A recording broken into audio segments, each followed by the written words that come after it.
my name is Chris Harris and I'm from Allery Chemistry, and welcome to this video on transition metals. So this is specifically designed for AQA, so if you're studying AQA chemistry, then this video is absolutely perfect for you. So it has everything that you need to know for AQA and nothing more.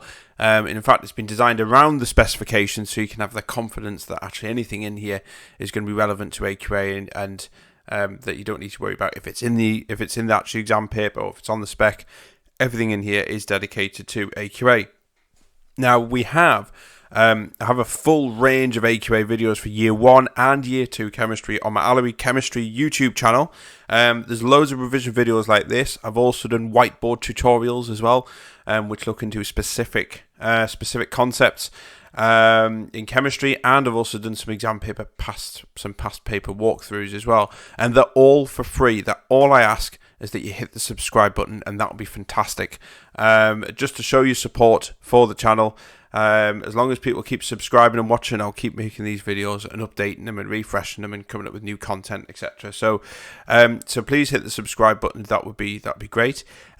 If you would like a copy of these, these are PowerPoint slides, so if you'd like a copy of these, then you can purchase them by clicking on the link in the description box below, and they're great value for money. The full range is there, and you can use them on your smartphone, your tablet, use them as and when you require, and also I know people to print them off, for example, and use them as revision notes. They are, and the full range for AQA is on there as well. So they are available for purchase. Just click on the link below and you can get a hold of them there. Okay, so like I say, this is dedicated to AQA, and the specification is listed there. So we're going to look at things, basically in this video, we're going to be looking at transition metal complexes, we're going to be looking at ligands, we're going to be looking at EZ isomerism within these complexes. We're going to be looking at haemoglobin. There's a lot in this one. We're going to look at how colour is actually derived from these transition metals, and look at some particular aspect of chemistry, including vanadium, which is a lovely element of chemistry. A lovely element? Well, it is an element, yeah. It's a lovely part of chemistry. So we are going to be looking at vanadium as well. And also, we're going to be looking at catalysts, so homogeneous and heterogeneous catalysts, and autocatalysis, which is the bit at the bottom. So that's the general order of this video, so it does match the specification. Okay, so let's have a look and start with D block elements, and we need to know where these D block elements are, because let's be honest, everything in this video is going to hinge around this slide, okay, and these types of elements. So the D block elements to the periodic table are actually the ones that are in the middle there, highlighted in that box. So these are your D block elements. Some of these are transition metals, not all of them, but some of them are. And the ones that we need to know are the ones on the top row of the transition metal block there. So they're the ones from scandium to zinc, you can see on the top row there. So there it is. Okay, so from scandium all the way across to zinc. So these are the ones that you need to know.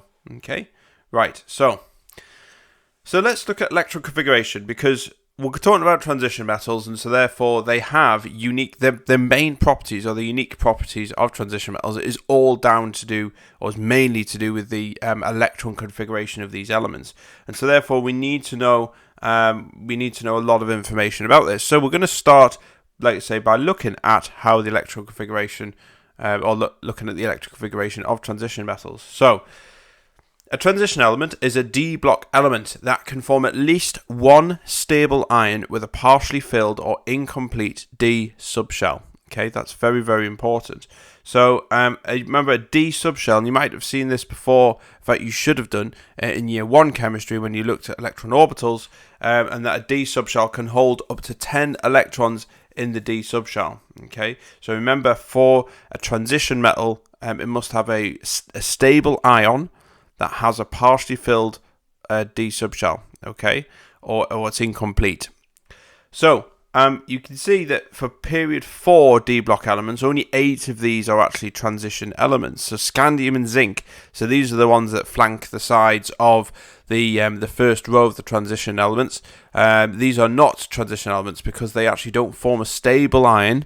Very important, it's a stable ion that has a partially filled D subshell. Okay, so here, the electron configurations of 8 transition elements in period 4. and what we're going to see is we're going to see them filling up singly first, then they'll double up. Now, it's like, I like to kind of use an analogy, well, not an analogy, but I suppose a life experience, I think I'm going to call it. Be using life experience, sometimes when, and you might notice this as well, but when you get on a bus, you have seats. Obviously, you have seats at a bus, and let's imagine you have half the seats are somebody sitting in the seats and half of them are not. Now, when somebody gets on the bus, they are more likely to go and sit on a seat on their own than go and sit next to somebody else. Okay, and that will continue to happen until all the seats are actually have at least one person sitting on them. And then when somebody else comes on the bus afterwards, what you normally find is some people will just stand, and some people will, but they have to, if they want a seat, they're going to have to sit next to somebody. But it's just funny because it's this reluctance to sit next to somebody. I suppose it's that, having your own space, that bit of kind of, privacy, so things like that. So, but electrons are exactly the same, actually. They will only go in an orbital if it's unoccupied, and only if they absolutely have to will they actually double up. And that means if it's lower in energy, generally with atoms, because as you know, if you've seen my other videos, atoms and ions and electrons and protons, etc., they all want to be in the lowest energy possible. They're incredibly lazy, and you'll see this already, really lazy, and they always want to be in the lowest energy state. So this is kind of where it stems from. So let's have a look at some of these, then let's move on to this. So when we're doing electrical configurations, you'll notice I'm going to use all of the configurations I'm going to give start with AR in square brackets, and you might have seen this, and all this means is just the electrical configuration of argon, so it stops me from writing out the full electrical configuration for all these transition elements. So remember, the electrical configuration of argon is 1s2, 2s2, 2p6, 3s2 and 3p6, and obviously this is the electrical configuration is that plus what you're going to see on here. So we're going to start going across the transition elements. So we're going to start with titanium first. Titanium has 4 electrons. This is for the transition metal elements, not ions. Okay, so this is just the elements. So it has 2 electrons in the 3D and 2 in the 4s. So it's got 4 valent electrons effectively. Okay, and then vanadium has the extra electron in the 3D orbital, so that's fine. And then chromium has something a little bit strange. What happens with chromium is one of the electrons in the 4s orbital jumps down into the lower orbital here. And the reason why is this half-full configuration, these are like seats on a bus, this half-full configuration is actually really stable. It's more stable than having the 4th electron and the other electron paired up there. Remember, electrons really don't like sitting next to each other. So it will do this, chromium will do this, at this element. So just be really careful for chromium. There's another one coming up as well later, where it behaves like that as well. So let's have a look at manganese, which is the next one. Now the electron for manganese then goes into the 4s orbital. And then iron is, obviously that electron goes there for iron. And the next one's cobalt. And so cobalt has the extra electron in there, okay, which is absolutely fine. And then we've got nickel. The extra electron goes in there, and then copper is the other dodgy one. So the electron then decides again to jump from here. So the normal electron goes in that orbital, but this electron jumps into this one here. Again, this is more stable because we have a full 3D subshell here, whereas with this one with manganese, it was a part-filled D subshell, and that's a stable setup there. So you can see that chromium and copper, these behave differently. So an electron moves from the 4s into the 3D to create a more stable half-full or full 3D subshell. So just to make sure that when you're given the electron configuration of your transition elements, as you can see on there, that they're actually, that you're actually given them correctly, particularly for chromium and copper. So don't forget that, because bet your bottom dollar the exam board are going to ask for the electrical configuration of them elements, because they're a little bit different. Okay, so we're going to look at two of the elements that we'd seen before, and we said that actually these elements are not transition. These are not transition elements, but they are D block elements. So remember, which is scandium and zinc. So we're going to look at a little bit more information about why these are not transition elements. So we start with scandium. Scandium only has one stable ion, which is scandium 3+. Okay. Now if we look at the configuration of scandium, it has an empty d subshell. So it's not partially filled. So because the scandium ion has got a partially filled, it doesn't have a partially filled d subshell, it is not a transition element. So if we have a look here, that's scandium atom. Okay, you might think, hang on, that's got a partially filled d subshell, but remember the definition, it's the ion that's got to have a partially filled d subshell. So the ion, the only stable ion, scandium forms a scandium 3+, and you can see there that there is absolutely no electrons in there. It's not partially filled, so therefore it isn't a transition element. And you'll see a little bit more on that later when we look at color, for example, because transition metals are generally, vast majority of them are colorful. The ones that aren't are not colorful. Remember the other one was zinc. Zinc only forms one stable ion, which is zinc 2+. Now zinc 2+ has a full d subshell. It's not partially filled. So let's have a look at zinc atom first. So zinc atom has a full d subshell. But the ion, which is zinc 2+, actually, and you'll see a little bit more on this later, but the electrons, when we're removing electrons to form an ion, they are removed from the 4s orbital first, then the 3d. So because zinc 2+ has lost 2 electrons, it loses them in the 4s. It still has a full 3d subshell, so therefore is not a transition element. Okay. So this is where we're actually going to look at. We've looked at the 4s there, losing the electrons in the 4s first when we're ionizing a transition element. So we're going to look at that in a little bit more detail by using this electron configuration diagram. Okay, so we can see this one here. We're going to be looking at iron. Okay, and they lose electrons in a specific way as we've seen before. So looking at iron. So this is the electron configuration from iron 3+. This loses 3 electrons to form iron 3+. So 2 from the 4s and 1 from the 3d. So remember, it loses from the 4s first. So let's have a look at the configuration. So there's the configuration of iron: 1s2, 2s2, 2p6, 3s2, 3p6, 3d6, 4s2. Okay, so that's the electron configuration for iron, and that is the actual energy diagram, as you can see there. Okay, so if we then ionize this, okay, and we turn it into a Fe3+, then we lose the electrons. So if I just go back and you can see it there. So that was the configuration of iron, and iron 3+ means we lose them electrons and we end up with a 3d5. Okay, so what we should do is always check the numbers. So the number of electrons in iron, standard iron metal, is 26, but we're losing 3 electrons, so that's going to be 23 that's left over. So if we have a look at the numbers on the top here, add all these numbers up, and they should come to 23. Okay, so we're then going to apply that into our diagram. So let's have a look here. So we're going to lose the 4s first, and then the 3d. There we are, and then the 3d, and that is the electron configuration of iron. Iron 3+. So you can see that iron 3+ does have a partially filled 3d subshell or d subshell, so therefore is a transition metal. Okay, so you've got to remember that. You've got to remember in terms of the electron configurations of the elements, the transition elements, but also how do we then write the electron configuration for their ions, because they are removed in a particular way, as you can see.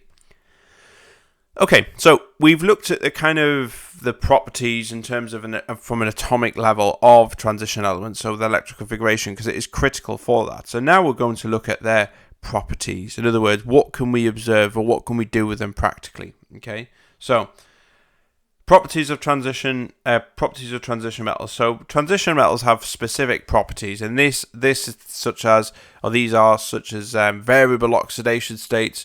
They form coloured ions in solutions, and they're good catalysts. And we're going to look at, all the way through the video, we're going to look at the various properties of these transition metals. I love this topic. It's really good. It's not easy. It's not an easy topic, but I like it because it's all colourful. It's the most colourful area of chemistry. And it's often kind of just thrown to one side because you often kind of, well, you either look at the physical side, which is the mathematical side. Some people love that. Or you look at the organic side. which is quite a big part of chemistry. So there isn't much on it inorganic chemistry at A level. So so when it does come around, I quite enjoy it. So there we are. That's the bit that I particularly like because of the colours. So transition metals have variable oxidation states, and this is because the electrons, remember when we looked at that diagram, they sit in the 4s and the 3d orbitals, and these orbitals are actually really, really close in energy. And it's this closeness and energy of these orbitals that give transition metals the properties that we see around us. So as a result, what they do is they form a variety of different ions, okay, and the electrons are gained and lost using a similar amount of energy, okay, whether we take it from a 3D or 4s, as we remove the electrons from them, and so therefore they can form a variety of different ions, as you can see. And here there are some various different examples here of different ions, and unlike, say, group 1s and group 2s, where group 1s will form +1 ions, group 2s will form +2s, and that's pretty much it. Transition metals form a variety of different ones, particularly vanadium, and you're going to look at vanadium chemistry later on, but vanadium has loads of different oxidation states, loads of different colours as well. Chromium, obviously you've got your chromium compounds, manganese there as well, iron, cobalt, nickel, copper and zinc. So remember, zinc and scandium here on the side are not transition elements. They are D block elements, but they're not actually transition elements.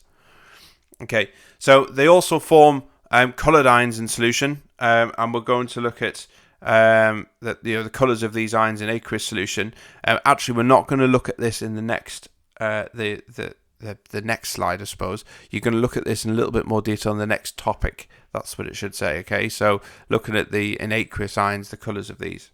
Okay, so we are going to look at the colours here, but not actually the actual complex, which is going to be in the next topic. That's what I mean. You'll see what I mean. So we're just going to look at the colours of the ions here, but the main actual the reactions with hydroxide and ammonia, we'll look at that in the next topic. You'll see what I mean. I'm going to shut up and just get on with it. Right. So transition metals, they have specific properties, like I say, and one of them is coloured solutions. Remember, scandium and zinc are not transition elements, and you can see here we've brought our table back up again. So we're going to look at the colours of these when they are dissolved in water, and just look at the colours. Like I say, the actual structure of it is going to be in the next topic. So the vanadium 2+ is violet, vanadium 3+ is green, VO2+ is blue, and VO2+ is yellow. Don't get them too confused. Make sure you're really clear with these, because there is a topic. Well, there is a section in this video where we do look at vanadium chemistry. It is a requirement for AQA, so it's really important that you differentiate between VO2+ and VO2+. Okay, so your next one is chromium 3+. Now this one is a greeny violet colour. The reason why is actually it's violet when it's surrounded by 6 waters, but they're normally substituted with other things, so actually usually looks green. So it's a bit of a funny one. It's chromium 3+. Dichromate is a lovely orange colour, so that's nice. Your manganate 2+ is a like a pink colour. Okay. And then your manganate, you would have seen this MnO4- is purple. That's a nice purpley colour. Iron 2+ is pale green. It's a light green colour. And iron 3+ is rust. So that's an orangey yellowy colour. Is Fe3+. Cobalt 2+ is pink. It's nice fuchsia, like a bright fuchsia pink. Nickel 2+ forms green solutions. So nickel based solutions. And then copper 2+ is blue. It's a nice pale blue, and you might have seen, particularly if you made copper sulfate crystals, you get nice crystals there. So that's obviously quite important. Okay, so looking at some metal complexes here. So another property of transition metals is their ability to form complex ions. Okay, that's really, really important. So what it does is it actually forms, so when we have a transition metal in the middle, it actually forms a big, large structure with loads of ligands surrounding that, and that's obviously bonded right in the middle of the metal ion. Okay, so a complex ion is where you've got a central transition metal line is surrounded by ligands and it's bonded by dative, covalent or coordinate bonds. So you can see here that we've got our complex, an example of a complex here, and the basic structure of it is that you have your central metal line in the middle, so that's right in the middle there, and then we have some ligands, and so the ligands have at least one lone pair of electrons where they're used to form this dative covalent bond. Remember, a coordinate bond is illustrated by an arrow. So that red arrow there is showing the direction of the electrons. So the lone pair of electrons on the ligands are bonding to the central metal line in the middle there. Okay. So then obviously we have a square bracket as well, and the square bracket basically surrounds it, basically partitions off our complex, and then we have a charge on the outside as well, and the charge is just the obviously the charge of the complex. So it's in this case, obviously metals are positively, the metal line is positively charged, but you can get complexes which are negatively charged as well. So that shows the overall charge of the complex. Okay, and obviously the metal line, the charge in the metal line in the middle has an impact on that, and so does the ligands.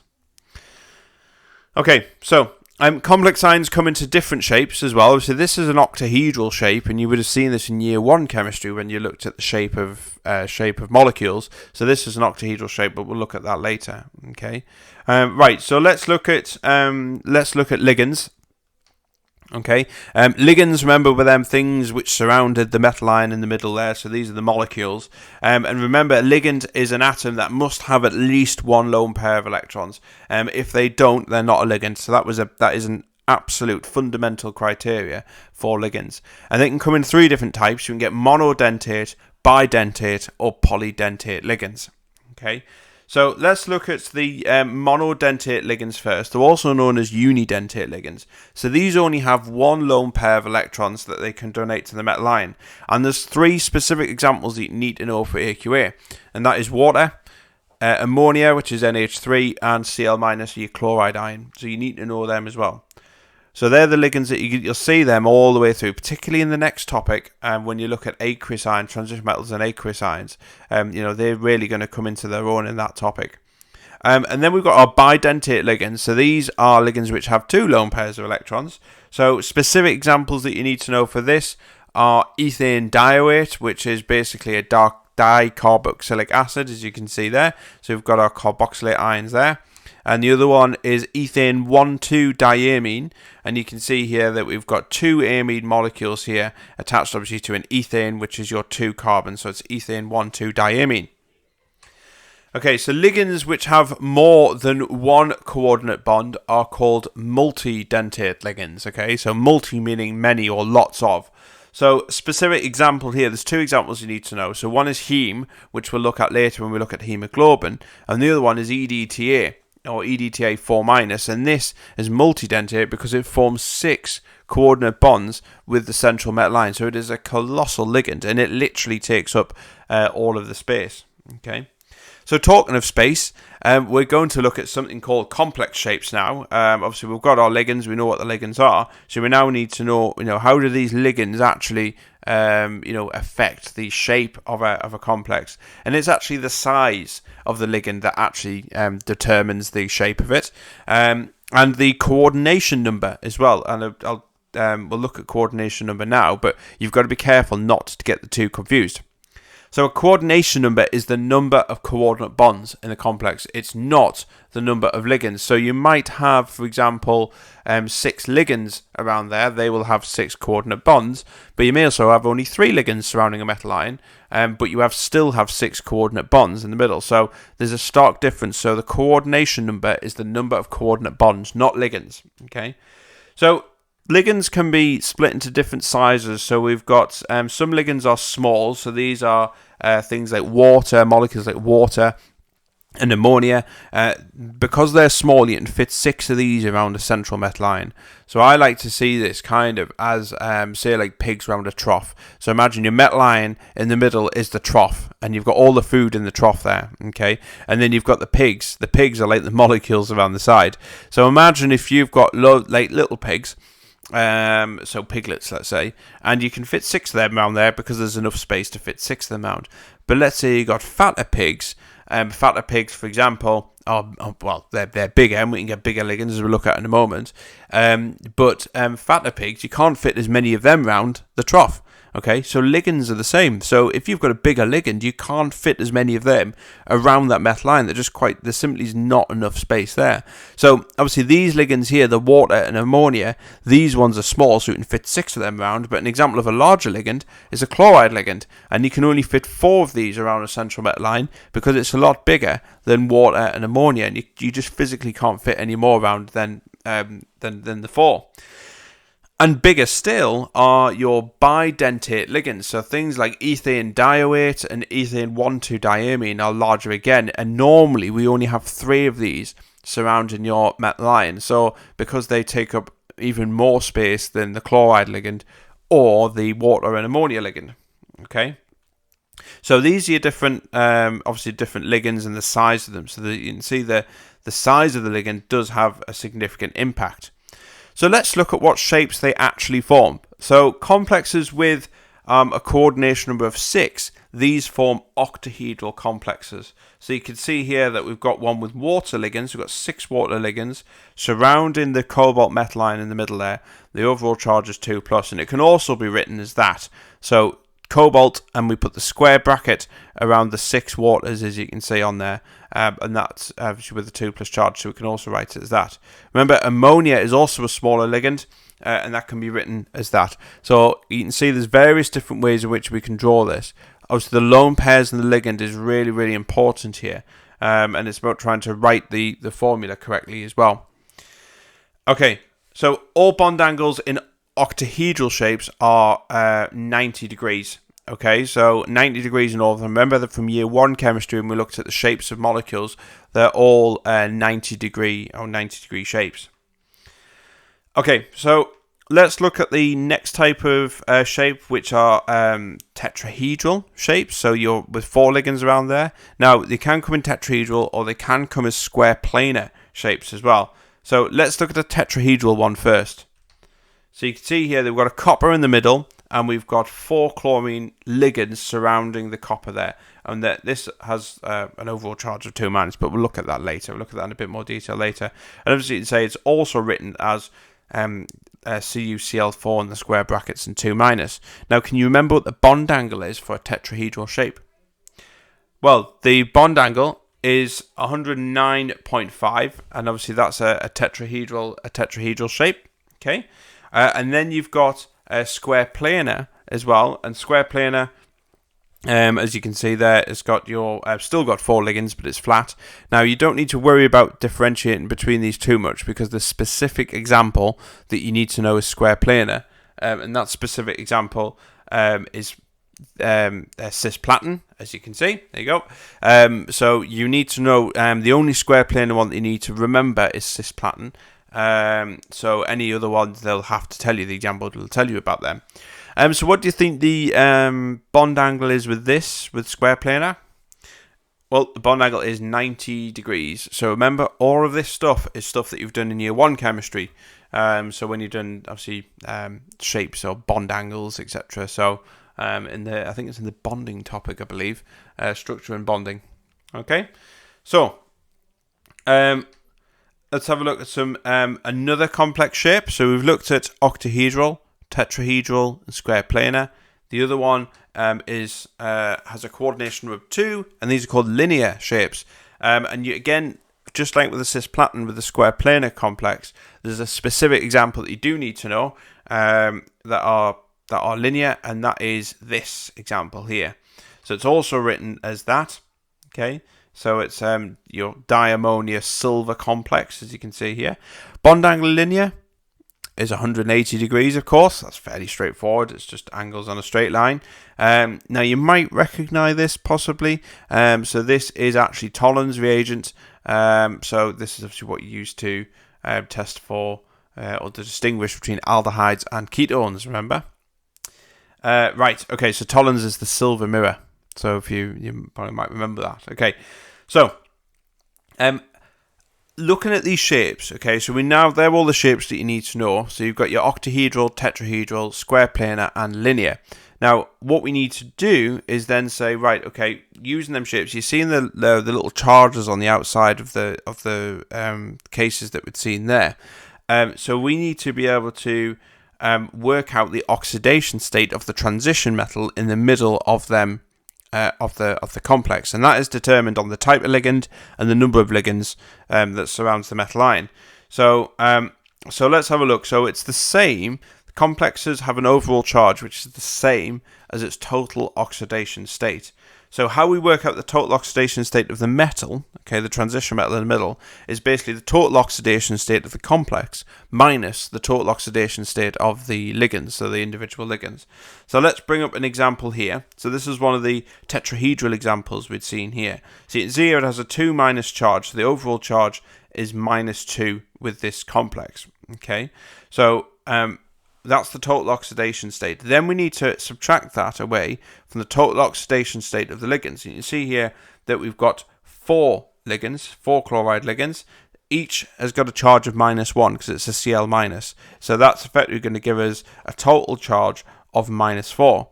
Now, if we put these numbers in here, it's -2 minus -4. We're going to get a total complex oxidation state is -2. Sorry, that's the overall charge, the total complex. And then if you put them figures in there, then we get the oxidation state of copper going to be +2 in this case. Okay, so you can see it's fairly straightforward, but you are expected to be able to identify the oxidation state of the transition metal in the middle, and this is how you do it from the complex. Okay. Right, so now we're going to look at a very specific type. So remember we looked at the different types of complexes. So we looked at, for example, your monodentate or unidentate ligands such as water, ammonia and chloride. And then we looked at our bidentate and then our multidentate ligand. And an example was EDTA. Well, this example here is another example of a multidentate ligand, and this is actually haemoglobin. And so haemoglobin is the substance which transports oxygen around the body, but heme is the actual ligand, and it's a multidentate ligand that's found in haemoglobin. So let's have a look and see what it looks like. So remember, haemoglobin is in your red blood cells, and there's iron in the red blood cells, and it's the iron which is very important here, because the iron actually is a transition metal, as we know, and we have ligands surrounding that iron there. So you can see here that haemoglobin is a protein, okay, this is the full thing, and it's used to transport oxygen around the body. So you can see that it is an octahedral shape, okay, so that's it there, and the circle here of the nitrogens, basically the circle is representing heme. This is the ligand here, so this bonds 4 times heme, okay, so it's not quite as big as EDTA, but it's still quite a big ligand in terms of the coordinate, the number of coordinate bonds it can form. So there's 4 lone pairs, and effectively these are all connected by, there's a lot more atoms around the side here, of course, but to simplify it, we've just shown as a dotted line. Okay, so this is from the ligand heme. Now, one of the coordinate bonds you can see there comes from a large protein called globin. So globin is the one at the bottom there. That's your globin protein, and one of the nitrogens obviously comes from that protein at the bottom. Now, the other one, the final coordinate bond at the top there, actually comes from either an oxygen or a water molecule. And so, depending on the state and where that actual, where the haemoglobin is at the time, will depend on if it's carrying oxygen or if it has a water molecule on there. Okay? So, haemoglobin is a transporter of oxygen, okay, as we know, and we're going to look at the mechanics of that. So, how does it actually transport oxygen? How does it actually work in our body? So you can see here's our complex. So we've got iron, and this one's got oxygen attached to it. Okay, so this is our haemoglobin. So what happens is oxygen substitutes the water ligand in the lungs. So remember, you've got loads of oxygen. When you breathe in, you've got a good supply of oxygen in the lungs there, and haemoglobin is in the blood supply, and obviously that, if you do biology, you'll know this. The blood supply, you've got tiny capillaries that come quite close to the alveoli in your lungs, and you get gas exchange. So you get the molecule here picking up oxygen from the lungs, and effectively depositing water, because this would have carried water beforehand, but we'll look at that ligand in a moment. So this would have carried water from that. So and the water is then expelled from the body. So that's why when you breathe out like this, okay, as if you need an example, but when you breathe out like that, obviously you breathe out water vapor, and that's obviously that was attached to hemoglobin. So it uses up the oxygen, okay, so it picks it up from the lungs. It then goes to the the place where it's required. It could be a muscle, for example, and then it deposits the oxygen in the muscle, and then what it does is it picks up water from the muscle, because remember, again, if you do biology, you get respiration in cells, and so one of the products of respiration is water, and obviously that's picked up there. So oxyhemoglobin, like I say, it gives up the oxygen to where it's needed. Water takes the place, and then what happens to that is it returns back to the lungs to get rid of the water out of the lungs, and then it picks up another oxygen, and it keeps on going. So it's like a vicious cycle. Okay, so that's basically how it works. However, things can go wrong. So a classic example we're going to look at here is carbon monoxide poisoning. Okay, so carbon monoxide, as we know, is a lethal gas. It's called a silent killer. It's you can't smell it, you can't see it, and when you breathe it in, you start to become nauseous, you get headaches, and it's really difficult to know exactly, is it carbon monoxide that actually causes this? But it does cause headaches, and it's known as a silent killer. So, for example, if you have a boiler, for example, in your bedroom, or you have a boiler in a living space, you must have a carbon monoxide alarm near the boiler. Some older houses in particular, they might have boilers in the cupboard in the bedroom. You've got to make sure you have a carbon monoxide alarm, because if the boiler's burning incompletely, or it's faltering, or it's malfunctioning for whatever reason, boilers are designed to regulate gas flow to try and reduce the amount of incomplete combustion, but sometimes they can fault, of course, and if that carbon monoxide leaks out into your bedroom and somebody's sleeping in that bedroom, they won't wake up. It's as simple as that. It's a really, really lethal gas. So a carbon monoxide alarm is designed to obviously clearly go off when there's carbon monoxide around, alerts the person in the room to get out of the room. A lot of boilers obviously nowadays are, well, I assume, I'm not a builder or a plumber or anything like that, but these boilers, in especially new builds, like newer houses, they're not put in bedrooms. They're put in a garage where people don't live in the garage, or it's well ventilated. Okay, so let's have a look and see how this actually works in terms of how does it actually kill us, how does it affect us. So carbon monoxide is inhaled into the lungs, okay, and the water ligand that was attached to that hemoglobin is replaced with carbon monoxide, and you can see there. Okay, so you had your water on the side there. There's your water ligand. Remember, that gives up the water in the lungs, and then it picks up carbon monoxide, which is here, and that bonds to the ion. Now the problem is it bonds too well. And it bonds really strongly, and so therefore it's not actually readily replaced by oxygen or water, and therefore it just sticks. It sticks to the molecule, and it's really difficult to levy this off. So as you can see, you have a finite number of these molecules, and if all of them, or good majority of them, are have carbon monoxide as one of the ligands, you're going to be really struggling to get oxygen around your body, because where's the oxygen? How is the oxygen going to be carried if there's no space for it? So effectively, carbon monoxide, all it does is it bonds better to the ion in the middle. It has a stronger bond. It's not easily displaced by another gas, and so therefore effectively you're starved of oxygen. The body's starved of oxygen, which is why you feel sick, because of a lack of oxygen to the stomach, and also mainly it's the brain. You get a lack of oxygen to the brain, you feel lightheaded, and you go unconscious. So really, really important. Well, you didn't think you were going to get some kind of safety lesson here, but it's important that you need to know this, obviously, how carbon monoxide is, why it is poisonous and toxic, but also about safety with anything that burns a fossil fuel, like hydrocarbon, like that. It's really important that if it's not burning completely, you've got to be able to identify the gases that come from it. Okay, so we've now looked at that. So now we're going to move away a little bit from, the ligands and the types of ligands, etc. And we're going to focus a little bit more on the complex shape here. So these transition metal complexes actually, they form optical isomers. Okay, so complex ions show optical isomers. This is a type of stereoisomerism. Okay, so you may have seen this already, depending on the order in which you're learning this. So you need to be aware of what an optical isomer is. Remember, it's something that's a mirror image. These are molecules which are mirror images of each other, but they're non-superimposable. So you can see here that we've got an example where we've got two complexes here. So these complexes, you can see the mirror line down the bottom there, where we have these are enantiomers. So these are mirror images of each other. Mirror line down there, and you can see that these are non-superimposable. So I can move these across each other and spin it around as many times as I want.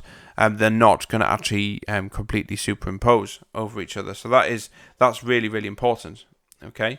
Now, octahedral complexes with 3 bidentate ligands, so this particular example here, these show optical isomers, like the ones that we're seeing on the left. So that's the criteria we're looking for: octahedral complexes with 3 bidentate ligands. Remember, bidentate means they have 2 places where they can bond to the metal ion. So the 2 pairs of electrons, obviously on the ligands there. Okay. We can also get something called Cis-Trans isomerism, and this is complex which show this. This is just another type of stereoisomerism. It's a branch of EZ isomerism, but molecules that show this have a different arrangement of atoms in space. So octahedral complexes. So what we're looking for here, the criteria for this one, is still an octahedral complex, but it's just where 4 of the ligands are the same and 2 ligands are different. And any ligands with that type of arrangement will display cis-trans isomerism. So for example, if we look at the one on the left there, you can see that we've got 2 different ligands are opposite each other. So there they are. So this one here and one here, and because they're opposite, we call this a trans ligand. Just like, for example, you've got transatlantic flights. So trans means opposite.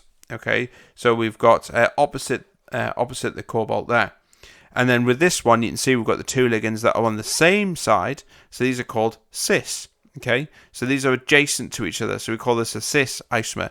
Both of these have the same formula. You can see there. The only difference is that actually this one is a cis and this one's a trans. So just make sure you put the name of this in front. If it meets this criteria, just get in the habit of being specific with what type of isomer it is, cis and trans. Okay, because you may lose a mark if you don't put that in front. Obviously, that only applies for octahedral complexes with 4 ligands the same and 2 that are different. Okay, so square planar complexes can also show some cis-trans isomerism, and we've seen some of this already actually when we looked at cisplatin.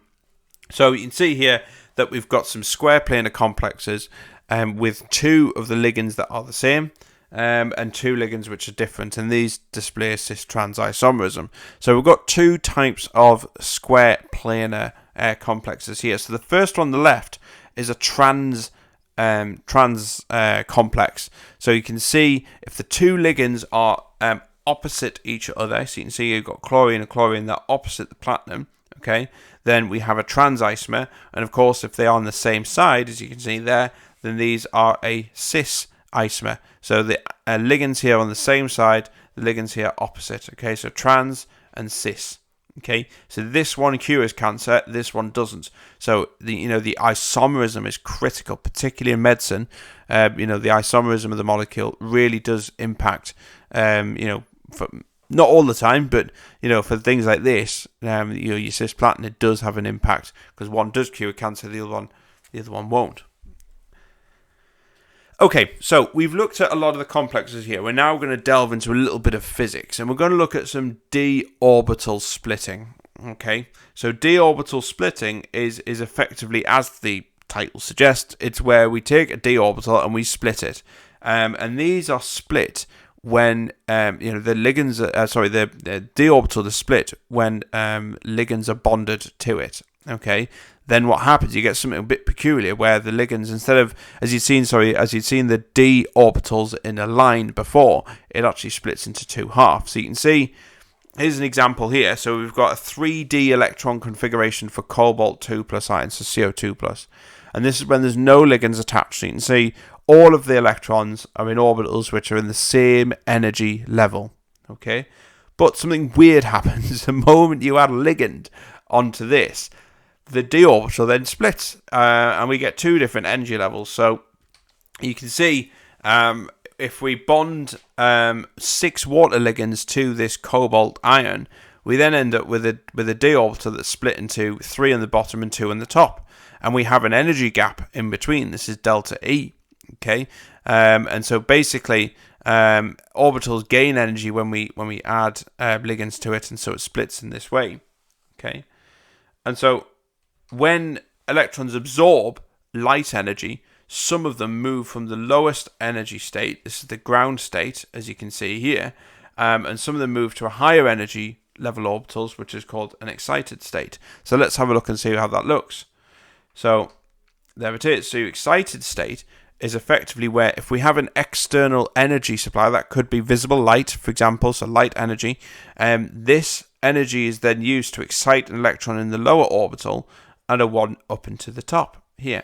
Okay, and this actually explains why, if you didn't have, so you look at your scandium and zinc that we looked at before, they weren't transition elements because they don't have a partially filled d subshell. You need a partially filled d subshell for this to occur, for an electron to effectively transist from one orbital to the other. Okay, and if there's no electrons at all, obviously you can't do that. But if it's full, like zinc is, if it's a full electron shell, then obviously you can't. If these are full at the top here, you can't move any up or down. So that's why they're not transition metals. So it all stems down to this. So in order, like I say, for an electron to be migrated up into the higher energy level, then the energy must equal, the energy of the light must equal delta E. Okay, very important. So the size of delta E is dependent on, how big that gap is dependent on the central metal ion and its oxidation state. So depending on what the metal ion is, that will depend on the size of that. The type of ligand that's bonded on there, whether it's a water ligand, it might be ammonia ligand, a hydroxide ligand, OH minus, and also the coordination number. So remember, that's the shape of the molecule, so the number of coordinate bonds around the central metal ion. So whether that's octahedral, tetrahedral, square planar, etc. Okay, so the energy absorbed by the electrons can be calculated using this formula. So here's the physics bit. So if you do physics, you will have seen this formula before, but if you haven't, I'm going to break it down. I'm going to tell you what each bit means. So this is it here. Okay, so it's broken down, it's equated into different steps here. So delta E is the change in energy in joules. H is Planck's constant, which is 6.63 times by 10 to the minus 34. You don't need to remember that number, you will be given that in the exam.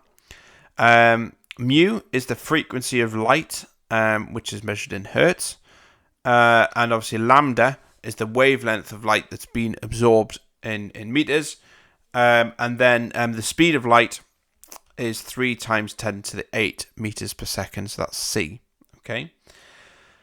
So what we're going to do is we're going to use this to try and work out. You will be required to, to use this formula to work out, say, wavelength or speed of. It won't be speed of light, or it could be energy, for example, energy change. So you will be expected to do this. Okay. So some frequencies of visible light are absorbed by the transition metal complexes. And so the frequencies absorbed depends on the size of the delta E. Okay, that's your change in energy, remember, between the split d orbitals.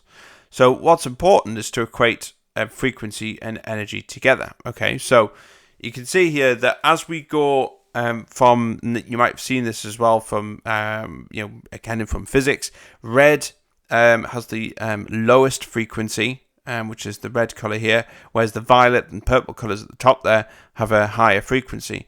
Now, the larger the energy gap, that's delta E, the higher the frequency of light that is absorbed. Okay, so we have obviously we've got white light that comes through the window, let's say. One of these frequencies of white light, so one of them is absorbed by the complex that we're looking at. Okay, so bear with me here. Okay, so if you study physics, this might be really straightforward, but a lot of people don't study physics, so I'm going to go through this and break this down a little bit more. So any frequencies which are not absorbed are reflected or transmitted. Okay, so only one of them frequencies out of that band there is absorbed. The other ones are actually reflected or transmitted. Okay, so the combination of all of these frequencies creates a complementary color that we observe with some complexes. And we're going to look at that later on in the video when we look at the complementary colors in a little bit more detail. Okay, so for example, here's an example which is copper with 6-hexa-aqua copper complex. Trying to say that one quick. This absorbs frequencies that produce red light. So it absorbs red. Okay, so that's the color it absorbs. All the other colors in the spectrum, so it absorbs this one. So a mixture of all these colors are not absorbed, are reflected or transmitted back, depending on the type of complex. And the color, if we mix all them colors together, we get cyan. So that's the complementary color that we see. So it absorbs red, but we see cyan. So we see it as a cyan color. And indeed, if you look at copper, so you might have done a copper sulfate crystals, for example, in one of your lessons, then copper is a pale blue color. So that's what we see. So it's cyan. Okay. So for those complexes where we have a full or empty 3D subshell, then no electrons, remember I said this before, no electrons can actually migrate to the higher energy level. So your things like zinc and scandium complexes, so when they dissolved in water, excuse me, and when they're dissolved in water and the 6 water ligands surround them, then they actually form colorless or white compounds or colorless solutions. They don't have any color associated with them because there's no space for electrons to migrate, or no electrons at all to go from that lower d orbital to the higher d orbital. The orbitals in there from d orbital splitting. Okay, so the color of complex ions depends on the size of delta E, which is affected by change of oxidation state, coordination number, and the change of ligand. Okay, so the delta E, remember, is changed by all of them different. The size of delta E is determined by them different factors. Okay, so let's have a look at an example of ligand substitution, where the coordination number, and you'll see more on ligand substitution in the next topic. They are very similar, these topics, by the way. So where the coordination number is the same, and so is the shape. So let's have a look. So we've got cobalt here. So we've got cobalt with 6 water ligands surrounding it. Okay, and we're going to react it with ammonia. So we're keeping the shape the same, but we're changing the ligand. So you can see here, for example, hexa-aqua cobalt complex is pink and it's octahedral, but with ammonia it's straw and octahedral. So you can see the ligand has an impact on the color because the type of ligand impacts delta E. And so here's an example of ligand substitution where the coordination number does change. So obviously the shape will change as a consequence. And this normally happens when we're taking a smaller ligand and substituting it for a bigger ligand, such as your chloride ion. So you can see here that we've got our copper hexa-aqua complex, which is octahedral and pale blue. But then once we substitute the 6 water ligands for bigger ligands, so that's chloride ligands, but also we're changing the shape, that will also have an impact on color as well. So obviously this is yellow and the shape is tetrahedral. Okay. So let's have a look at an example where the oxidation state is changing. So remember there's 3 ways. So we've looked at the coordination number and change of ligand. So this is where we're looking at oxidation number. So you can see here we've got iron going to iron 3+. The ligands are the same, the shape is the same. So one's octahedral and pale green. The other one is also octahedral with the same ligand, but is yellow. So the oxidation state of the transition metal has clearly had an impact on the colour, and obviously hence delta E as well. Here's another one. This is vanadium. Again, same system, vanadium 2+ to vanadium 3+. The colour here is violet and octahedral. The colour here is green and octahedral. So what's impacted that is the type of is the oxidation state of the transition metal in the middle. Okay, so we're going to look at how do we actually measure these, or can we measure the concentration of a substance, of these coloured substances? And we can use something called colorimetry, which is really lovely. So your transition metal complexes, these can be analysed using colorimetry, and the colours we see are complements of the colours absorbed by the solution, remember. So if it absorbs red, then we see the colour that's the combination of all the other colours in white light. Okay, so that's what's transmitted or reflected. So remember, just as a bit of a recap, that white light, obviously white light is made up of the colours that we see above. So when it hits a transition metal, only one of the frequencies is absorbed. So just remember, and so remember all the rest are reflected or transmitted. So we've seen that already. And obviously the combination of these creates that complementary colour, and that's the colour that we see. So if, like say, look, using that colour wheel like we've seen before, it just allows us to predict the colour absorbed, and the colour directly opposite is the one which has been absorbed. So for example, if we look at a green colour is observed, this would mean that magenta is actually being absorbed. So the magenta of that spectrum is being absorbed, then all the other colours mixed together would be the one that we see. So for example, if we look at this, there's your magenta colour, that's absorbed. So it's a combination of that colour and all of these colours here. If you mix them all together, that we get green. Okay, so that's the colour that we observe.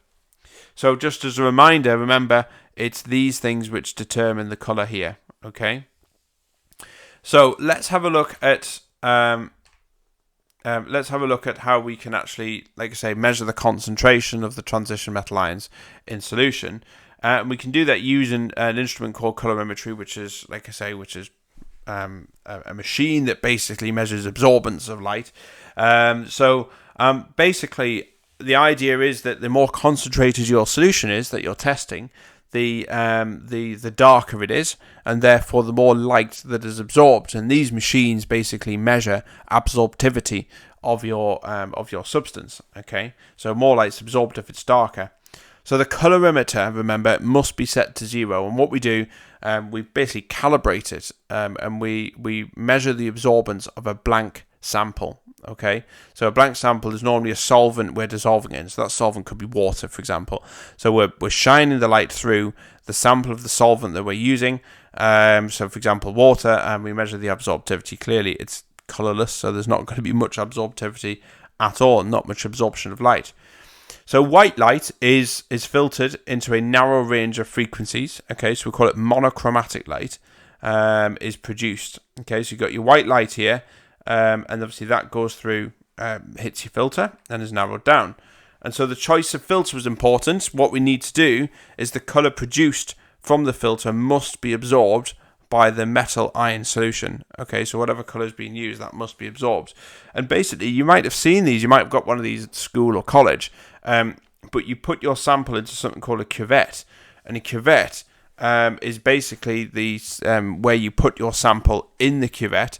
Now the cuvette's got an interesting design, that it's obviously square, but also it has 2 frosted sides and 2 colourless sides or clear sides. What you want to do is shine the light or point the colourless side where the light's going through. The frosted sides are there, so this is where you can pick it up, because what you don't want is to pick it up on the colourless side, because you get fingerprints all over that, and of course obviously the oils in your skin can be impact the absorptivity as well. So you want these sides of this cuvette to be completely colourless, and you want this to be obviously frosted. Okay, so that's where you hold your sample, and effectively, obviously the light then goes through the filter. It goes to this monochromatic light here, goes through the sample. Obviously, some of the colours are absorbed. The colour that goes through the filter is absorbed, and then all the rest of the colours is then reflected out on the side and hitting the detector.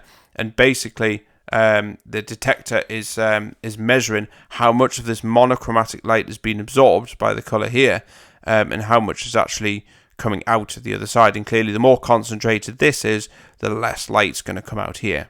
Okay, and we do that by measuring against the blank sample. So remember, this is dissolved in a solvent. This could be water, and we have the value of our blank sample already, so we just minus the 2. So the detector will know if there was any absorptivity because of the solvent. It will take that into account when it reads it. Okay, so we really use the data from colorimetry machines to obviously measure the concentration, but what we've got to do is draw out a calibration graph first before we actually do that. So a calibration graph is used to measure the concentration of your transition metal solution. So you can see we've got a calibration graph here, and so we plot this, and it's basically created by making up a range of known different concentrations of the transition metal solution, and the absorption effectively here. So this is the absorption. You've got a graph of absorbance against the concentration of metal line. Basically, it's plotted for each one. So we make up a range of different solutions at known concentrations, and we just plot them on this graph. So we've got a reference now. And so then what we do is then obviously we make the samples by diluting different concentrations of the metal ion. Okay, so we dissolve that into the solution, and we must use the same metal ion tested. That's really important. And we use a pipette to measure it accurately, to measure the volumes accurately. And obviously we then put them into the colorimetry machine. And then what we then do is we then test the sample we want to know the concentration of by measuring the absorbance. So we've got the sample, we're going to measure the absorbance, and then we're going to use the graph to measure the concentration. So for example, if our sample under test has an absorbance of 0.7, then we're going to get a concentration of somewhere around 4.5. So we're using that calibration graph. Obviously, the calibration chemicals is the same as what we're going to be testing. Okay, but we use the graph to measure the concentration. So it's fairly straightforward. It's about plotting results of known samples and then using it to work out the concentration of your unknown one. Okay, so let's look at some reactions of transition metals. So we're going to look at some substitution reactions. And basically, a colour change can exist when ligands in a complex exchange or substitute. Okay, and so these substitution reactions show ligands of a similar size being exchanged in this example here. Okay, so let's have a look at the first one. So we're going to look at a cobalt example here. So we've got cobalt with 6 waters. Notice the difference here. We've got cobalts with 6 waters. We're going to react that with 6 ammonia ligands, and what we're going to form is our hexa-ammonia complex here. Okay, still the same charge because ammonia and water don't have a charge on their own, and obviously the 6 waters have been displaced. So the colour changes here. This is a lovely pink colour, and this is a straw colour cobalt with your 6 ammonia ligands around the side. So both ammonia and water are similar size ligands, and so the charges on the complex remains the same, but also the shape remains the same as well. They're both octahedral. So the colour change, like we've seen before, coming from this is because of the ligands changing. So here's another example of a transition metal substitution reaction. So here we have 6 water ligands, okay, and we're going to react it with ammonia. And this is slightly different in the fact that you actually get a partial substitution with copper. So you need to be aware of this. So unlike cobalt, where you get a full substitution here, so basically all the waters are substituted for the ammonia, here only 4 of them are. So your axial water ligands remain the same. So you've only got a partial substitution here. 4 of the ammonias add into the complex there, and we've got 2 water ligands left. So the colours, this is a nice blue colour on this side. So that's obviously your copper 2+, and we get a nice royal blue, really dark blue on this side. The shape remains the same, but here we get a partial substitution instead. So this is all these examples here. We're reacting it with excess ammonia. Okay, so there's a plenty supply of ammonia for these reactions to work. Okay, so we're going to do the same, but this time we're going to look at ligands of a different size being exchanged, and basically you need to be aware of these reactions that I'm going to go through here. So remember, your chloride ligand is bigger than water or ammonia, so we can only fit 4 of them around that central metal ion. So here the coordination number is changing, and hence the shape is changing as well. So let's have a look at a cobalt example again, but this time we're going to be exchanging it with chloride ligands, and effectively what happens is all the water ligands are displaced, but we only have 4 chloride ligands here, and obviously 6 waters. So this is a pink colour here, and this is a blue colour, which is your cobalt chloride, COCl4, octahedral, tetrahedral. Okay, here's another example. This is copper, This time we've got our 6 water ligands and a chloride ligand, and you can see here that because it's bigger, we only have 4 of them around there, exactly the same. So we've got blue, and that's going to yellow. And just for another example here, this is iron 3+, again, reaction with chloride ligands, and we get a yellow and a yellow shape here, yellow color here. So you can see both of these are yellowish in color, but the shape has actually changed here. So you can see all these reactions is we're just using a bigger ligand. We can't fit as many of them around, so it's just showing the reactions. Nothing new here, it's just the reactions. The reactions are new, obviously, but the actual principles in terms of the size of the ligand you've seen earlier on in the video. So, different ligands can form different strength bonds to the metal ion, as we'd seen before with haemoglobin. So you can see in this example here, the cyanide ligands, these form stronger bonds than the water molecules that were originally attached to the ion. And so this means this reaction is not easily reversed, and so the new complex that's formed is actually more stable. This complex in particular, now this is a bit of kind of interesting fact. In your salt, if you look at the packet of salt has an anti-caking agent in there. Basically, it stops the salt from clumping together when it comes into contact with water. So you can see here that this is the actual, if you look on the back of the packet, this is the anti-caking agent. It has the cyanide ligand on it. Now you might think, crikey, that's quite drastic, because cyanide will kill you, definitely. But because this ligand bonds so well to the iron in the middle, it doesn't break apart when you eat it.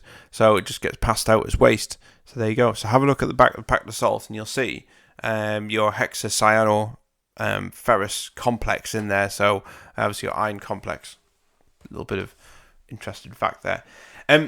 Also, another thing as well is that multidentate ligand. Remember, these are your bidentate ligands as well, but your multidentate ligands are things like EDTA and heme.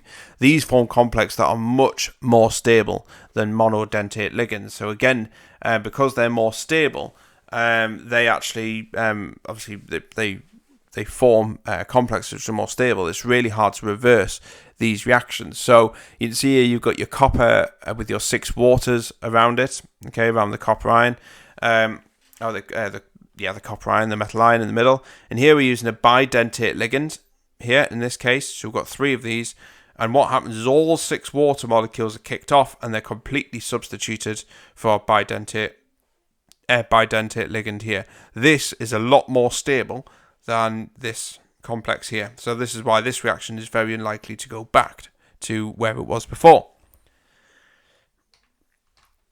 Okay, and so still looking at these substitution reactions, we're now going to bring in entropy. Okay, now depending on the order that you've looked at these, entropy is an interesting topic, because it's the measure of order and disorder in reactions. So we can also apply it to transition metal substitution reactions, and basically increase in entropy forms a more stable complex. So here we're looking at the number of ways in which an atom or molecules can be arranged.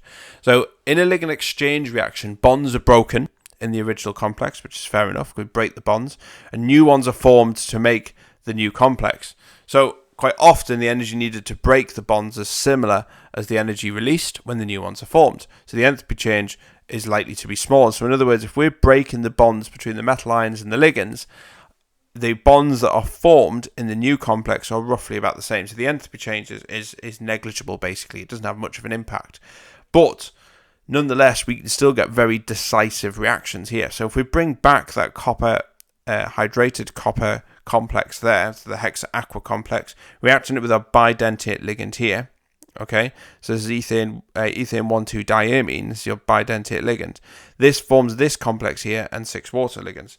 Now, simply all we have to do is, if we break 6 bonds here, we're going to form 6 bonds there. So the amount of the entropy change is very small. But this is not considered reversible, okay, because the product, this here, is a lot more stable than that. Despite the fact that the entropy change is small, there's something else at play here, which is obviously entropy.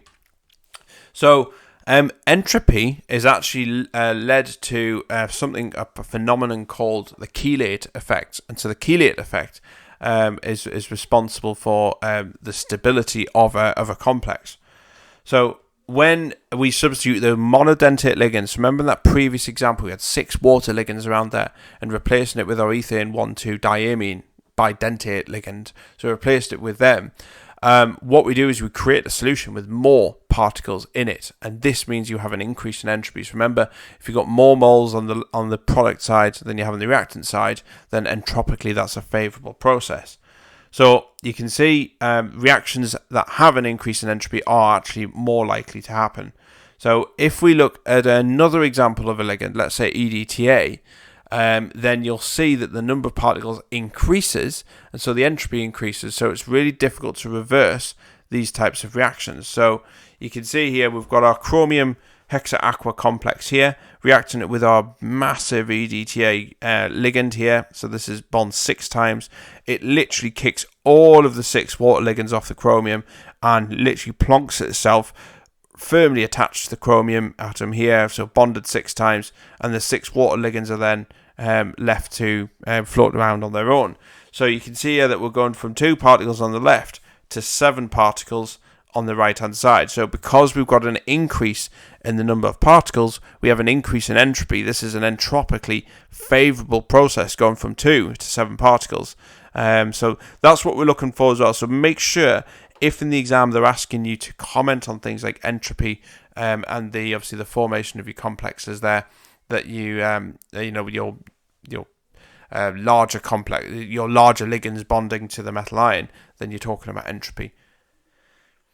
Okay, so like I said before, we're now going to look at vanadium chemistry. So remember I said that you need to know a little bit more about vanadium chemistry. Well, this is the bit that you're going to have to try and remember. There's a lot of reactions here and a lot of colours. You just need to try and remember them as best as you can, really. With anything like this, it's about practice, and you'll become familiar with the colours over time. But vanadium as a transition metal has a wide range. Remember, we'd seen it right at the start of the video, where we'd seen that it has a wide range of different oxidation states, and it has a wide range of different colours that we'd seen. So when transition metals change oxidation state, okay, a redox reaction is actually happening. So we're getting reduction and we're getting oxidation. And this is what we're going to be looking at here. So we're looking at the change in oxidation state of vanadium and looking at their different colours. So it has the following oxidation states. So it has V2+, which has a +2 charge and is violet, and you need to know these colours. V3+ is green.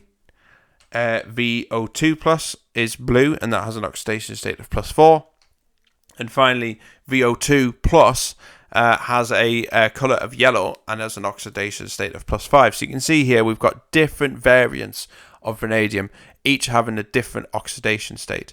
So make sure you're also aware that VO2+ is also known as a vanadate 5 ion. So just as long as you're aware of that, you might see it written somewhere. Okay, so vanadium ions, so vanadium 5 ions, that's VO2+. These can be reduced using zinc in acidic solution all the way down to V2+ ions, okay? You might have done this in chemistry, at school or at college. You might have actually done this reaction. It's a very straightforward reaction. And basically you just put a chunk of zinc in, literally, or chunks of zinc into a conical flask, and you swirl it with acidic solution, and you actually get colour changes. This is why I love inorganic chemistry. You get literally a colour change by adding a chunk of metal in there. So, first of all, the VO2+, so we're going to look at these reactions here, and you need to be aware of these reactions. It is a specific requirement from AQA that you need to know vanadium chemistry in particular. Okay, so do pay attention to this bit. So first of all, your vanadium, so your vanadate ions here, so VO2+ is reduced to VO2+. Okay, and there is a color change of going from yellow to blue. So let's have a look at the reactions here. So you can see here that we have our VO2+, reacting it with zinc, and we've got acid in there as well, and this obviously reduces it to VO2+ here, plus your zinc 2+, so your zinc has been oxidized here, and then obviously water as well. And so we're going from the color change, obviously we're going from this yellow color, as you can see there it is, and we're going to this blue color. Okay, so this can then be reduced further to V3+, and there is a color change of blue to green. So you can see there's the reaction there, the overall reaction. Again, we're still using zinc to reduce it. And then finally, this V3 plus is then reduced to V2 plus. So we're going to color change from green to violet. So there it is there. Okay, and obviously that gets us our final product. So really, really important that you need to know what's happening, so how it can be reduced, what you can use to reduce it, and obviously the equations, you can build them up yourself, but you do need to be aware that zinc is used to reduce your vanadium from from its VO2 plus to all the way down to V2 plus. Okay, so just be aware of that. It is a specific requirement, like I say, that you do need to know about vanadium chemistry. Okay, so you might have seen this as well already, redox potentials. So if you've seen and you've looked at the topic of redox potentials, then this will be familiar with you. What I would recommend that you do watch that video first. If you've never heard of a redox potential before, it's probably better you look at that video first, or look at that topic first, rather than trying to work out what's going on here, because it does help if you know what redox potentials are and how they work when you're understanding this bit. So redox potentials, they basically tell us how easily an ion is reduced, which is the same as electrode potentials. Okay, so we're looking at redox potentials here.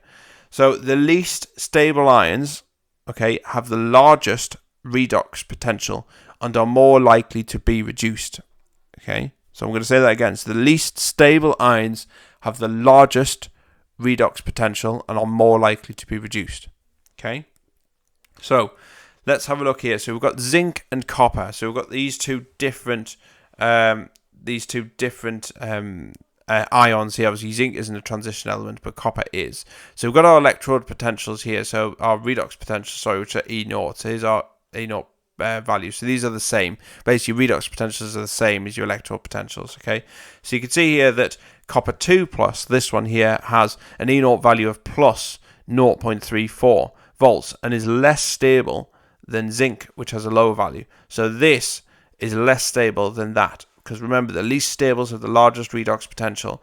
That's the largest redox potential, so that is the least stable. Okay, so that one's more likely to be reduced. In other words, these reactions here are written in the reduced form already, because it's that plus an electron. So remember, redox is oil rig. So oxidation is loss of electrons, reduction is the gain. So this is showing the reduced form. Okay, so this one is more likely to happen. Okay, it's more feasible. So remember, all of these are done under standard conditions. So we have a standard temperature of 298 Kelvin, we've got a pressure at 100 kilopascals, and concentration of ions are all at 1 mole per dm cubed. Okay, so you can see, obviously, there may be a difference in redox potential to the standard values seen in a data book because the environment may be different. So we've got to ensure when we're doing reactions like this that we try and stick as close as we can to these standard conditions. Otherwise, the result you get is going to be very different to what you'd see in a data book. Okay, so let's have a look at obviously the redox potentials. We've looked at that there. So we're going to go through some different examples here. So let's have a look at ligands first. Okay, so ligands, the standard electrode potentials are always measured in aqueous solutions. Very, very important. Okay, always measured in aqueous solution, and the metal ion is surrounded by water molecules when we're looking at this. Okay, so the ligands do play a role in here. However, ligands other than water, these can form stronger bonds to the metal ions with particular oxidation states. So we'd seen that already, remember, such as carbon monoxide and cyanide, for example. So some of them can form stronger bonds, and this means the redox potential can be higher or lower than the standard value because the ligands may be different. So the exam board may ask you about what could alter. Why do you have a difference in actual value against practical value? Okay, so theoretical value, should I say. And so this could be one of them, which is the ligand type. pH is another one, and so the pH of the solution affects the size of the redox potentials as well with some of these reactions. So generally, the more acidic the solution, the larger the electrode potential, and so therefore this means the ion is much more easily reduced. Okay, so very important. So the more acidic solution, the larger electrode potential. So for example, here H plus ions are required for reduction. So you can see it there. Okay, so so you need H plus ions are here. That basically means that we're lowering the pH, so adding an acid. So this is required to allow this reaction to actually proceed, to allow it to go.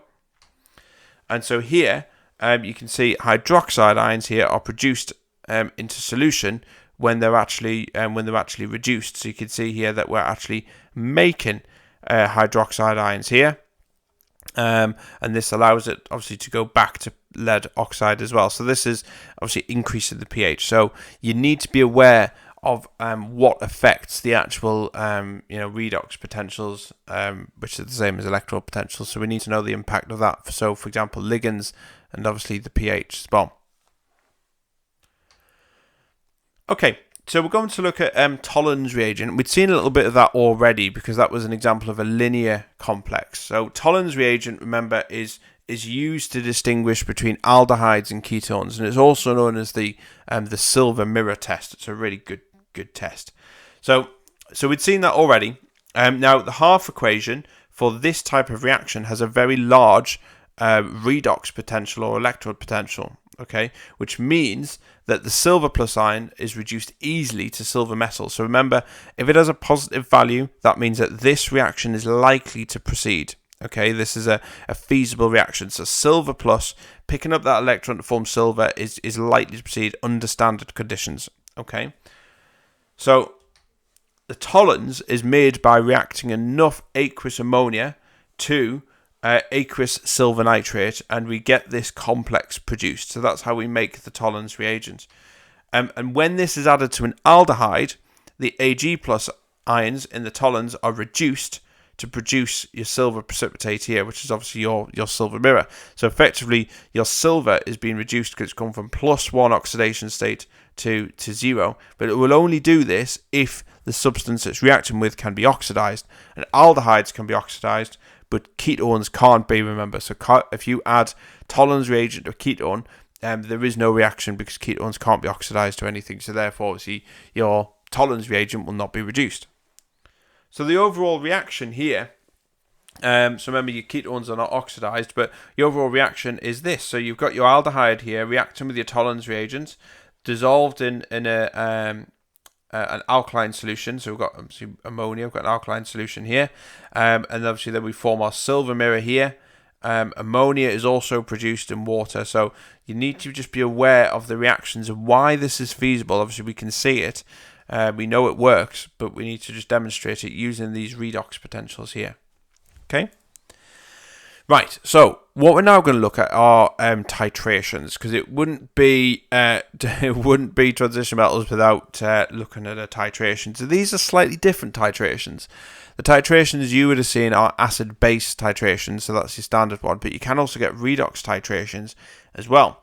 Now, redox titrations are basically used to find the concentration of a reducing or oxidizing agent. So instead of trying to find the concentration of an acid or a base. So in this example, we're going to look at trying to find the concentration of manganate ions, which is MnO4-. Remember, it's that purpley colour, nice deep purple colour. And we're going to try to titrate that against a reducing agent like Fe2+. So Fe2+, remember, is a green, like a pale green colour. Okay, so what we're going to look at is just finding out the concentration of a reducing agent. All we have to do is just reverse it to find out what it is for oxidizing agents. Okay, so it's pretty much the same. So our setup is pretty straightforward. We have our burette, as you can see on the top there, clamped into the clamp stand, and then we have our conical flask. And in here, we're going to put our reducing agent in. So for example, we're going to use Fe2+. Now, we don't know the concentration of it, but we do know its volume. Normally, we measure this in 25 centimeters cubed. Okay.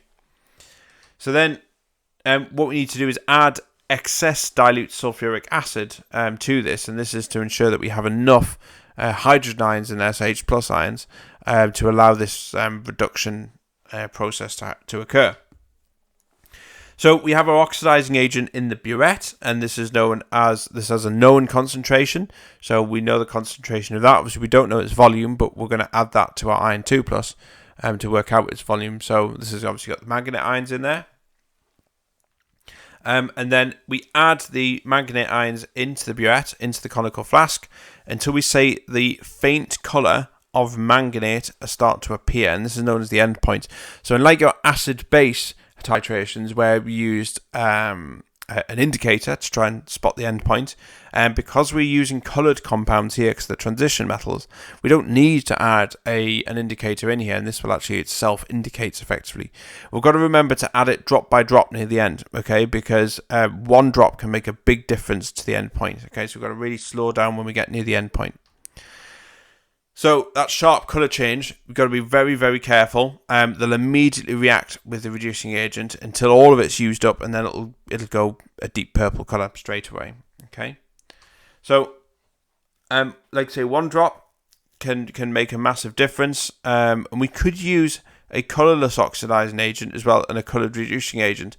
All we're doing there is we're looking for the colour to disappear. So in other words, we have our coloured substance in the conical flask here, and we have colourless solution in here, and effectively we're adding that, and we'll keep adding until that colour disappears from there. It just depends on what you're reacting it with. Okay, so then what we do, once we've added our chemical and we've reached the end point, then we need to read how much oxidizing agent was added. And remember, we always read from the bottom of the meniscus. That's the semicircular bubble, so it's always at the bottom of the semicircle. And then we obviously got to record our results, and we always record results to 2 decimal places, and we repeat the results until we get 2 concordant ones. So that must mean that they've got to be between 0.10 centimeters cubed of each other. There's no point in having running a titration and getting a result of 20, 22, and 25 because they're miles away. You know, how do you know which one is going to be, you know, the right value? So we've got to do it until we get at least 2 concordant results. In other words, they're within 0.10 centimeters cubed. Also, it's really important when you're writing down titration values, you must give it to 2 decimal places. Even if it comes out as 20, it is, you know, you've got to give it 2 decimal places, so that's going to be 20.00. Okay, really, really important. That is the standard way in which you record titration results. Okay, so we're going to look at a calculation example here. So we're going to use redox titrations to work out the concentration of a reagent. So here we're going to use 18.3 centimeters cubed of 0.0250 moles per decimeters cubed of potassium manganate, and that's going to be reacted with 25 centimeters cubed of acidified iron 2 sulfate, and we're going to calculate the concentration of iron 2 ion. So basically, just like what we mentioned before as the example. So we're going to work through the calculation. Now, if you know my videos, you know I normally say, if in doubt, work out the moles. Well, we are going to be working out the moles first in this type of reaction. But before we do that, we need to write down our equation first. So our equation is this, okay? So a balanced equation, so you've got manganate reacting with our iron 2 plus, and this is our overall ionic equation. We have our potassium permanganate in here, in our burette, and we have our acidified iron sulfate solution, which is going to produce the Fe2 plus ions in the conical flask there at the bottom. So then we need to work out the number of moles, like I say. So the moles of manganate, dead easy, moles equals concentration times volume, so put the numbers in there. And then once we've worked, before I move on, I'm jumping on too much. What I do, and you may see this if you've seen previous videos, where I normally put times 10 to the minus 3 at the end there, because remember, 18.3 is in centimeters cubed. We want to get that into decimeters cubed, so we must convert it into decimeters cubed first, and I just simply add times 10 to the minus 3 on the end. It means the same as divide by 1,000, so if you're wondering where that's come from. Okay, so then once we've done that, we then need to use the equation to work out the molar ratio in order to work out the moles of Fe2+. So you can see that we have 1 mole of MnO4- to 5 moles of Fe2+. So you can see we do 4.58 times 10 to the minus 4 multiplied by 5, and we get the number of moles of iron. And then, of course, once we've done that, we then calculate the concentration, because now we know the number of moles of iron in there, and obviously that gets us 0.092 moles per decimeters cubed. Okay, so remember, concentration is moles divided by volume. Make sure your volume is in decimeters cubed. That's the main thing. Some people don't convert that, and you're not going to get the right answer. It's always going to be out by a factor of 1,000. Okay, so obviously they're all the titrations. It's very important that you need to be able to do titration calculations. I really can't emphasize that enough. You know, you are going to get some form of calculation in your exam. It might not be a titration one. It might be other types of calculation relating to redox, for example, but you certainly will relating to say like electrochemical series, for example, in this topic.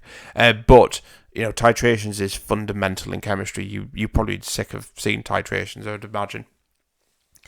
Okay, so we're just going to move on to the final parts of this video, and the final parts is where we're going to look at catalysts. So remember, one of the features of a transition metal is they're good catalysts. So we're going to look at the different types of catalysts, and they come in two types, which is homogeneous or heterogeneous, and we need to know both. So we're going to look at heterogeneous first. So this is just a catalyst that is in a different phase from its reactant. So for example, the Haber process is a classic example. So the Haber process is the manufacture of ammonia, and you can see there's our ammonia there. Okay, so ammonia is used in fertilizer, so it's actually a really, really important reaction here. So these are all in gases, as you can see on there, they're all gases, but we use a catalyst which is iron. So iron's in a different state to the gases here, so therefore it's a heterogeneous catalyst. Okay, so increasing the surface area of these types of catalysts, your heterogeneous catalyst, will increase the rate of reaction. You have a larger area for reactions to happen on. So a ground or powdered catalyst is going to be much, much better than just a solid lump catalyst. Okay, so homogeneous catalysts. So these are catalysts in the same phase as the reactants, so homogeneous. Okay, so these are catalysts that are normally in aqueous solution, so they're dissolved within the solution. So for example, to make an ester, you might have done this in the lab again. Making an ester, we use sulfuric acid as our catalyst. We add sulfuric acid in there, and that helps to make our ester. And remember, you make an ester by reacting an alcohol with a carboxylic acid. Okay, so just a bit of organic chemistry there. Okay. So homogeneous catalysts, unlike heterogeneous, these actually form an intermediate species. They really get involved with the reactions here. They actually, the reactions actually combine and react with the catalyst. But the crucial thing, the most important thing with a catalyst is it's always reformed. The catalyst is never used. Okay, never used up. You always reform a catalyst. That's how you can tell if it's a catalyst. Okay, so transition metals, because they have variable oxidation states, they are actually really, really good catalysts. And catalysts are vital in industry because it allows us to make things with lower energy, so that's better for the environment, and also allows us to make it quicker as well, so we're not waiting ages and ages to produce these products. So transition metals are really good at catalysts because actually they're really good at receiving and donating electrons in the d-orbital, and this really allows them to be quite versatile within a reaction, and hence that can speed that up. So this is why transition metals are really good at this. So we're going to look at a specific example here, which is the contact process. Okay, so the contact process uses vanadium, so vanadium 5, to make sulfuric acid. Now I love the contact process because I actually, years and years ago when I went to university, this was one of the areas that I researched as part of my research project was the contact process of using transition metals for drugs, but also the contact process. So yeah, I think I went on a trip as well to BP. I don't know if they still make it anymore, but BP to see how they actually do this. So this is it. So yeah, so this has got a little bit of a connection with me personally. But anyway, so the manufacture of sulfuric acid. Sulfuric acid is a massively important bulk chemical. It's cheap, okay, compared to other fine chemicals like pharmaceuticals. Sulfuric acid is made in bulk, and it has to be made as cheaply as possibly can, and catalysts play a vital part here. So for the manufacture of sulfuric acid, we use vanadium 5 oxide, so V2O5, as the catalyst, and it's used to catalyze SO2 to SO3, and this is a heterogeneous catalyst. Okay, so where we obviously the catalyst is in a different phase to the reactants and products. So firstly, the V2O5 oxidizes SO2 to SO3 and itself is reduced to V2O4. So you can see here that we've produced our SO3 here. Fine, okay. This is our catalyst. So remember, in our second step, we must be reforming this back again because it's a catalyst. Indeed, this is what happens. So the second step is that V2O4 is actually oxidized by oxygen. That's just in the atmosphere, and that reforms the V2O5 back again. Okay, so remember, catalysts are vital, for the transformation of chemicals and making them as quickly as possible and reducing the amount of energy required which is basically what this is saying here. So it allows us to make it quicker, saves time and money, and saves energy, so it's better for the environment. The SO3, by the way, is then bubbled just for the final step. Really the catalyst only gets involved at this step, but the SO3 is bubbled through water to make H2SO4, which is your acid. So that's just showing the process which you make sulfur trioxide, which is then used to make sulfuric acid. But the catalyst only gets involved in making the sulfur trioxide in the first place. Okay, so that's a specific example. You do need to know about the contact process. You need to be aware of that. So this falls into the vanadium. Remember I said they wanted to know a lot about vanadium chemistry. This is where it fits in within the contact process. Okay, so the problem with heterogeneous catalysts is although they're pretty good at obviously speeding up the reaction, because they're solid and in a different phase, they are liable for being poisoned by impurities. So impurities, what these do is these bind to the surface of the catalyst. Remember, these are like solid surfaces, and these block active sites, and the active sites is where reactions happen. Now, if we've got a solid catalyst blocked up with these sites, you're not going to have many sites left to actually conduct your reaction with, and if that's the case, then your catalyst is effectively useless. It doesn't really work. But when an impurity blocks a site, we call this poisoning. It's been poisoned. Okay, so catalytic poisoning reduces the surface area of the catalyst, and this slows down the reaction overall. So, for example, if we look at the Haber process, just like we'd seen before, the hydrogen is made from methane, and the problem is methane contains sulfur impurities. This is like any type of hydrocarbon or fuel. They generally contain sulfur inside them because these are natural products, and that sulfur can have a bit of a problem. This is why when you burn a petrol, let's say, you do get sulfur dioxide produced because there's sulfur naturally occurring in these fuels. So no different for methane as well. So I've got a diagram, and you can see here that we've got our iron catalyst surface in for the Haber process because we use an iron catalyst here, and you can see we've got nitrogen. We've got nitrogen and hydrogen. This is what's supposed to be there. But then you've got this iron sulfide molecule here because sulfur is the impurity. Now that is blocking that site. So nitrogen and hydrogen could bond here. But imagine if you had loads of these dotted around, there's not much space for the actual reaction to happen. So this has been poisoned. The catalyst has been poisoned. It's not as efficient. And so a poisoned catalyst means you're not producing as much product. It needs to be replaced more often or cleaned. That increases the cost because then you need to get that out of the machine, get it cleaned, put a new one in. That means you may have to shut down the process for a day or 2 days to get that changed. So that increased cost. So you've got to be very mindful of that. Okay, so that's an example of a heterogeneous catalyst. You can see it's pretty straightforward, solid surface there, and we have reactions adsorbing to the surface of that and allowing a reaction to happen. So now we're going to look at homogeneous catalysts. And homogeneous catalysts have a very different approach because actually the chemicals for these catalysts actually get involved within the reaction and produce an intermediate. Okay, so remember when you did your energy profile diagrams in year 1, we're going to bring these back here to try and explain what a homogeneous catalyst does. So homogeneous energy profiles for these types of catalysts, they have 2 activation energies. So here's your diagram. You might be familiar with this. So remember, you've got a reaction, reactants and products, and you have a profile like that. Okay, and the difference between the reactants and the top of that peak there is the activation energy. That's the minimum amount of energy required for reactions, for collisions to occur, and for successful collisions to occur, and for a reaction to happen. So that's the normal reaction. Now you might remember when you add a catalyst, it effectively reduces that activation energy. So this dome here effectively flattens out a little bit more, and you've produced your products. But with a homogeneous catalyst, we get this funny setup here. We get a double bump. So if we look at the first bump there, this is the activation energy with the catalyst in the first step. So you can see here that it has lowered the activation energy, so less energy is required for successful collisions to occur.